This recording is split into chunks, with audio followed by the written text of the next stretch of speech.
आज डॉक्टर शालिनी अग्रवाल का हम स्वागत कर रहे हैं वृंदावन शोध संस्थान के इस सभागार में। बड़ा ही अच्छा विषय है। हमारे प्रदेश के माननीय मुख्यमंत्री श्री योगी आदित्यनाथ जी ने मिशन शक्ति नाम से एक कार्यक्रम का शुभारंभ किया था, और जिसका उद्देश्य था कि क्योंकि हमारी संस्कृति में, हमारी सभ्यता में, भारतीय संस्कृति में नारियों को प्रथम स्थान दिया गया है मातृ रूप में। यत्र नार्यस्तु पूज्यन्ते रमन्ते तत्र देवता। तो आज डॉक्टर शालिनी अग्रवाल, जो कि किशोरी रमन महिला बालिका इंटर कॉलेज की प्राध्यापिका हैं, और हमारा सौभाग्य है कि हमारे यहाँ आप उपस्थित हैं। आपको उत्तर प्रदेश के माननीय राज्यपाल महोदय के द्वारा राज्य शिक्षक सम्मान से विभूषित किया जा चुका है। हम इस रूप में भी आपका स्वागत करते हैं और वृंदावन शोध संस्थान की तरफ से आपका अभिनंदन भी करते हैं। हमारा बहुत सौभाग्य है कि आप यहाँ पधारें।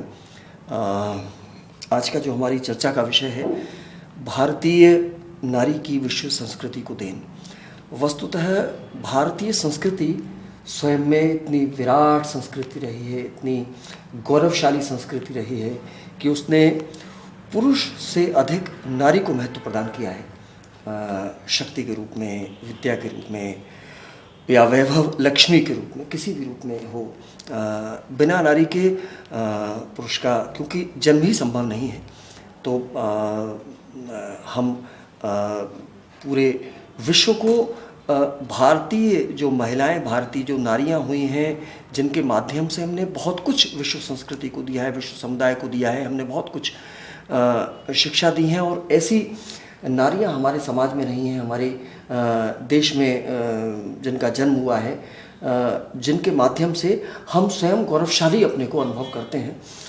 तो बस इसी विषय में आपसे हमें चर्चा करनी है कि हम किस रूप में इस पर्व को मनाएं, और हम विश्व संस्कृति को क्या जिसको कहते हैं कि संदेश दे सकते हैं। बिल्कुल, देखिए विषय बहुत अच्छा है। भारतीय संस्कृति में महिलाओं का तो एक बहुत विशेष स्थान है। नारी सृष्टि है, नारी सहस्त्रदल कमल है, जो अपनी पंखुड़ियों में बहुत सारे रिश्ते सजो रहती है, संवारती है, उनको पालती है। नारी के बिना मानव की कल्पना करना भी संभव नहीं है। नारी वो वृक्ष है जिसके अंदर, जिस वृक्ष की छाया में रह करके पुरुष भी अपने को मानसिक परेशानियों से अपने को उसे संबल प्राप्त होता है। उसके अंदर, नारी के अंदर मानवता के गुण होते हैं, कोमल होती है नारी, रिद्धि है, सिद्धि है, शक्ति है, भक्ति है। नारी के अंदर बहुत सारे गुण हैं। नारी पत्नी भी है, माँ भी है, पुत्री भी है, और विभिन्न रूपों में वो अपने परिवार का लालन पालन करती है, और विभिन्न परेशानियों से, बाल्यावस्था से लेकर के मृत्यु पर्यंत तक विभिन्न परेशानियों से अपने परिवार को निकालती रहती है, और ज्ञान की भी देवी बनी रहती है। जी। नारी यदि कभी विपरीत परिस्थिति में वो एक विष कन्या का भी रूप ले सकती है। नारी इस पृथ्वी का के जो पहिया है, उसका वो चक्र है। विभिन्न सांस्कृतिक, धार्मिक चीज़ों को सजे हुए वो परिवार को आगे बढ़ाती है। बिल्कुल सही कहा आपने। और जैसा कि पहले मैंने निवेदन किया था कि अगर हम बिल्कुल हमारी सृष्टि के मूल में जाकर देखते हैं, सृष्टि के मूल में जाकर देखें, तो हमें 3 प्रमुख देवियों के दर्शन होते हैं, जो कि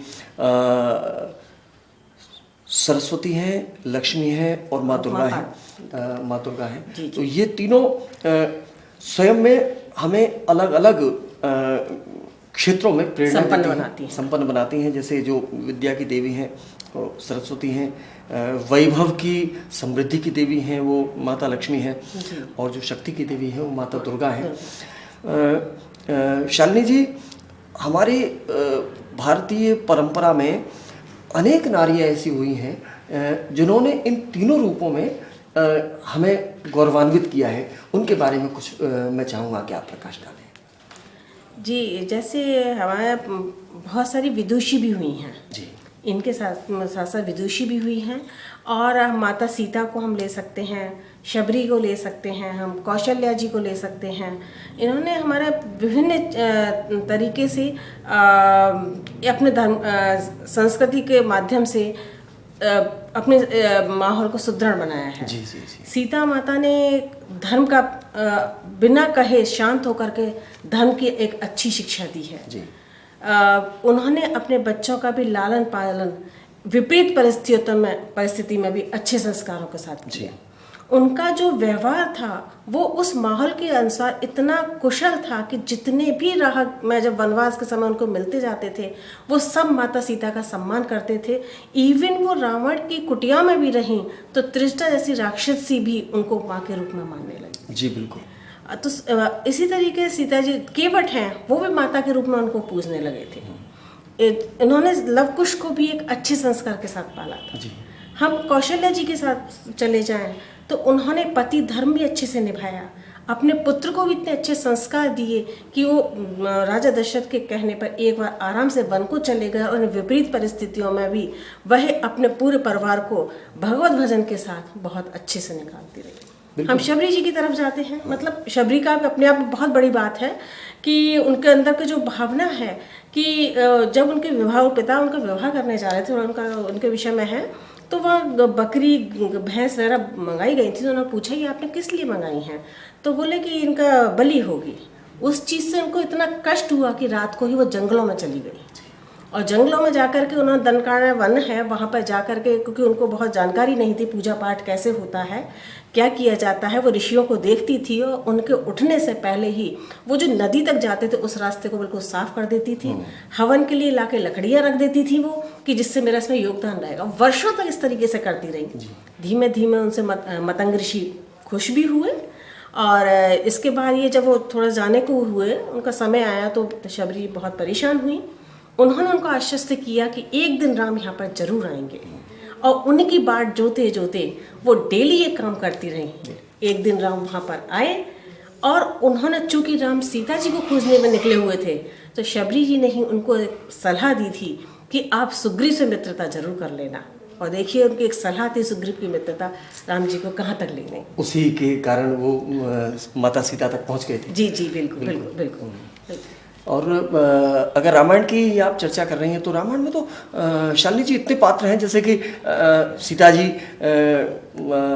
के साथ में उनकी जो 3 बहनें और थीं, जो उर्मिला थीं, लक्ष्मण जी की पत्नी, उनका जो अपना जो त्याग था, जो उनका समर्पण था, वो क्या कहा जाए, क्योंकि सीता जी फिर भी श्री राम के साथ में रही थी, लेकिन उर्मिला 14 साल तक वो सोई भी नहीं थी। और इसी प्रकार भरत जी की पत्नी थी मांडवी, वो भी, क्योंकि भरत जी वहाँ उनकी पादुका को लेके पूरे समय वन में है तप करते रहे थे और वहीं से उन्होंने राज्य का संचालन किया था। शत्रुघ्न जी की पत्नी है श्रुति कीर्ति। तो ये सभी अपने आप में कुल मिला के मुझे ऐसा लगता है कि जो स्त्री का एक जो प्रमुख चरित्र जो सामने आता है वो त्याग के रूप में, त्याग के बलिदान के रूप में, और चीज़ों को ना बिना कहे सब चीज़ों को एकदम अपनी तपस्या के बल पर आगे निकालते रहना। क्योंकि महिलाओं में, नारियों में बहुत सारे गुण हैं जिन गुणों को व्यक्त नहीं किया जा सकता है। अव्यक्त रूप में ही वो हमेशा प्रत्येक फील्ड में कंधे से कंधे मिलाकर खड़ी रहती है। उनको चूँकि एक तो जननी की, नारी ही जननी है, ईश्वर को जन्म देने वाली भी नारी ही है ना, तो इसलिए वो तो वैसे ही शक्ति हो गई है। और नारी का ही है कि यदि नारी पढ़ी लिखी है, क्योंकि ये भी चीज़ होती है इसमें कि नारी यदि ज्ञानवान है तो निश्चित है कि बच्चों में अच्छे संस्कार डालेंगे और उनके अच्छे संस्कार ही देश की प्रगति में बहुत बड़े साधक होते हैं। हम इसमें चीज़ों में देख सकते हैं। देखिए ये जीजाबाई हैं, उन्होंने शिवाजी को देशभक्ति की शिक्षा दी अपने। और थोड़ा सा हम पौराणिक वेद के समय में चल जाएं तो उस समय देखते हैं कि अदिति, माता अदिति हैं, उन्होंने अपने पुत्र इंद्र को, चूँकि वो वेदों की बहुत अच्छी ज्ञाता थी, उन्होंने पुत्र इंद्र को वेदों का इतना अच्छा ज्ञान दिया कि वो तीनों लोक के राजा बन गए। हम इंद्राणी पर आते, सम्राज्ञी इंद्राणी पर, उनका नाम शची भी है।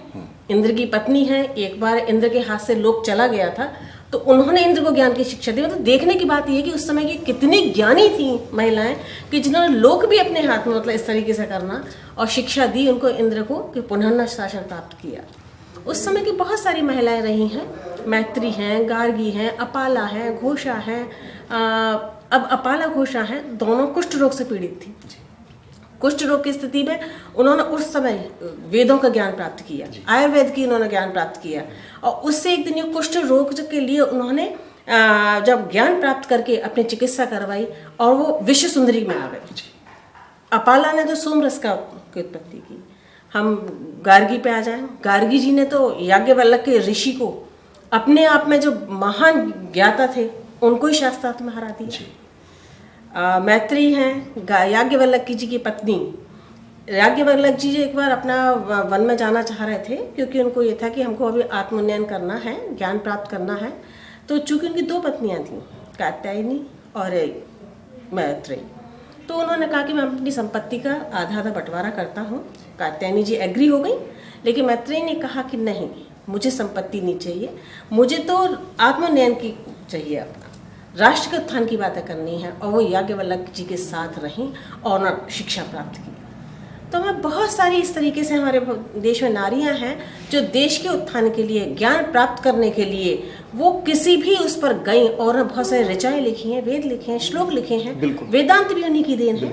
तो महिलाओं ने बहुत सारा आगे बढ़ करके काम किया। महिलाओं को एक बड़े ही कोमलांगी के रूप में जाना जाता है, लेकिन वही कोमलांगी जब किसी अत्याचार के प्रति सबल होती है, प्रबल होती है और जब देखती है कि समाज में या सृष्टि में या कहीं ना कहीं कोई विध्वंसकारी जो शक्तियां हैं वो हावी हो रही हैं, तो वो हथियार भी उठाती है। और वही जो कोमलांगी है वो इतनी शक्तिशाली के रूप में सामने आती है कि हमें लगता है कि इससे अधिक कोई शक्तिशाली हो ही नहीं सकती, क्योंकि शक्ति का स्वरूप है। तो वो भी एक अपना स्वरूप है उसका। तो कोमलांगी से शक्तिशाली माता पार्वती ने ऋषि कश्यप जी के साथ मिलकर असुरों का संहार किया उन्होंने, क्योंकि एक कोमलता भी, लेकिन वहां आकर उन्होंने संहार भी किया। हम यहाँ से आपके आ जाते हैं, जब हमारा देश परतंत्र हुआ तो जो महिलाएं प्रेम के पग पर चलने वाली थी और उन्हें स्वतंत्रता में वो फुफकार भरी कि देश को आज़ाद कराया उस समय की। हम सरोजनी नायडू को ले लेते हैं, रानी गिडालू को लेते हैं, सुचेता कृपलानी जी को लेते हैं। इन्होंने और आज़ाद हिंद फौज में कितनी सारी महिलाएं थी जिन्होंने ना देश को स्वतंत्र कराने के लिए अपने उस कूद पड़ी। आज के आधुनिक युग में भी बात करते हैं तो प्रत्येक क्षेत्र में मुझे लगता है कि कोई ऐसा क्षेत्र बचा हुआ नहीं है कि जहां महिलाओं ने अपनी ध्वजा नहीं फहराई हो, चाहे वो अंतरिक्ष में हो, बिल्कुल। चाहे वो चिकित्सा के क्षेत्र में हो, चाहे वो सीमा की रक्षा करते हुए मोर्चे पर डटे रहने वाली स्थितियां हो, बड़ी कठिन स्थितियां होती हैं, उन स्थितियों में हो, या वो प्रत्येक स्थिति में उन्होंने हमें संबल दिया है और हमारे लिए एक प्रेरणा का स्रोत बन के खड़ी रही हैं। और वो भी इस रूप में कि जहाँ पुरुष स्वयं को बड़ा शक्तिशाली मानता है, समझता है, उसके लिए बहुत बड़ा प्रेरणा का स्रोत है कि कोमलांगी अगर इस तरह के कार्य कर सकती है, अपने आप को इस रूप में स्थापित कर सकती है कि वो विश्व को सब कुछ दे सकती है, चाहे वो अंतरिक्ष कोई भी क्षेत्र हो, तो एक पुरुष क्यों नहीं कर सकता। तो वो तो मातृ रूप में, बहन के रूप में, स्त्री प्रकृति है, प्रकृति प्रदत्त गुण है, पुरुष परमात्मा है और उसके प्रकृति प्रदत्त गुण होने के कारण वो रचनात्मकता के साथ साथ उसे अगर मौका मिलता है, स्वतंत्रता मिलती है, तो वो ऐसा कीर्तिमान स्थापित करती है जो विश्व में देखने लायक होता है। अभी जैसे हमारे हैं ये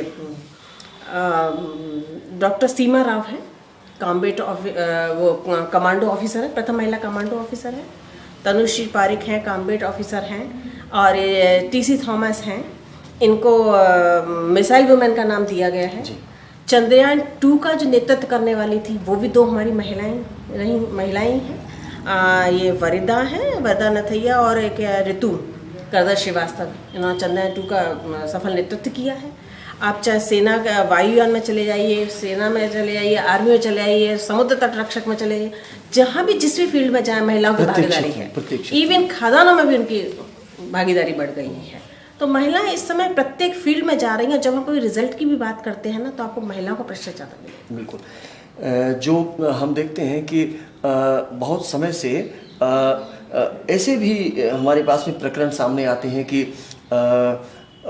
जैसे कि जो कन्याओं के प्रति जो अत्याचार हुए हैं या जो हो रहे हैं, उनके प्रति महिलाओं का ही स्वयं का जो नज़रिया है उनको रोकने के लिए, उसमें भी महिलाओं ने काफ़ी अपनी बढ़ चढ़ की भूमिका का निर्वाह किया है। बढ़ चढ़ कर निर्वाह किया है। और देखिए, हम ये कहेंगे महिलाओं का शिक्षित होना तो अत्यंत आवश्यक है, क्योंकि महिला केवल, पुरुष तो एक अपने वही सीमित दायरे का, महिला तो एक परिवार चलाती है, अपना तो चलाती है, जहाँ वो जाते हैं उस कीर्ति के भी बच्चे स्थापित करते हैं।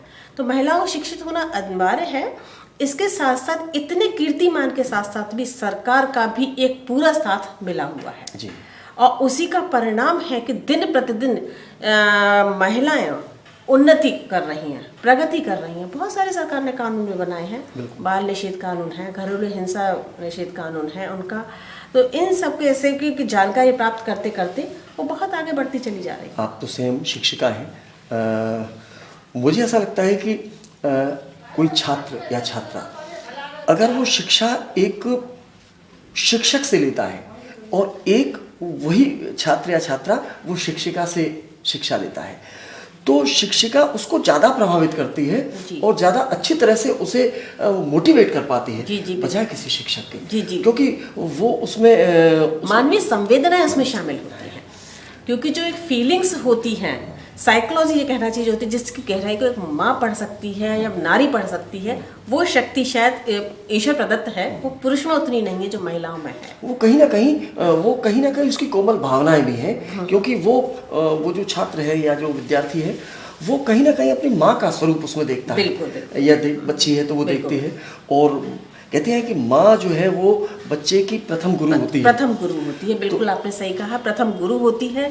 और माँ जो बच्चे को शुरू में सिखा देती है, जो संस्कार दे देती है, वो उस बच्चे को वज्र लेप की तरह काम करते हैं, जो उसके जिंदगी भर काम आते हैं। तो माता ने प्रारंभ में संस्कार दिए और वही संस्कार अगर वो शिक्षिका के रूप में है तो वो संस्कार उसके ज़्यादा अच्छी तरह से फिर उसके रक्त में घुल मिल जाते हैं और वो अधिक अच्छी तरह से वो किसी भी क्षेत्र में अपना जाने के लिए वो तैयार हो सकता है।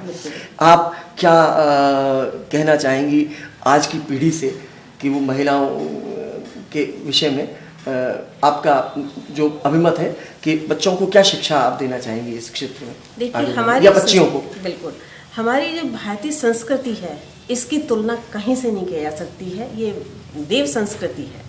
इतनी वीरांगनाएं यहाँ पर हुई हैं, इतनी हमारी विदुषी हुई हैं, ब्रह्मवादिनी यहाँ पर हुई हैं। उन्होंने भी शिक्षा के क्षेत्र में अपने बहुत सारे योगदान दिए हैं। आप उनको पढ़िए, उनको भी समझिए। आप में बहुत सारी शक्ति है, अपनी शक्ति का आप एक बार यूज़ करिए। आप इसको यूज़ करेंगे तो शायद आप बहुत सारी महिलाओं को भी पीछे छोड़ते चले जाएंगे। और जब आप मिलके करेंगे, एक पुरुष शक्ति एक आप है, जब आप भी उस शक्ति में शामिल हो जाएंगी तो भारत एक सर्वोत्कृष्ट स्थिति में होगा। इसलिए तो आप है ना निश्चित ही इस भारत के लिए, अपने लिए, चूँकि मानव जीवन मिला है, तो आप अपने लिए इसका सदुपयोग करिए और आगे बढ़िए। और हम तो यहाँ ब्रज में रहते हैं, तो ब्रज में तो हमारी जो मातृशक्ति है वो राधा रानी है। और तो राधा रानी को प्रणाम करते हुए, क्योंकि उन्हीं की शरण में हम, तो हमारा तो जब सुबह उठते हैं तो राधे राधे, और दिन में राधे राधे और रात में राधे राधे करते हुए, तो सभी को राधे राधे करते हुए और इस कामना के साथ, इस जिज्ञासा के और सभी को ये प्रेरणा देने के साथ में कि मातृशक्तियों को नमन करें, और क्योंकि उन्हीं से ये पूरा सृष्टि, पूरा जगत संचालित है। हम अपनी चर्चा को विराम देते हैं। आपका बहुत बहुत धन्यवाद वृंदावन शोध संस्थान में चर्चा में सम्मिलित होने के लिए। धन्यवाद।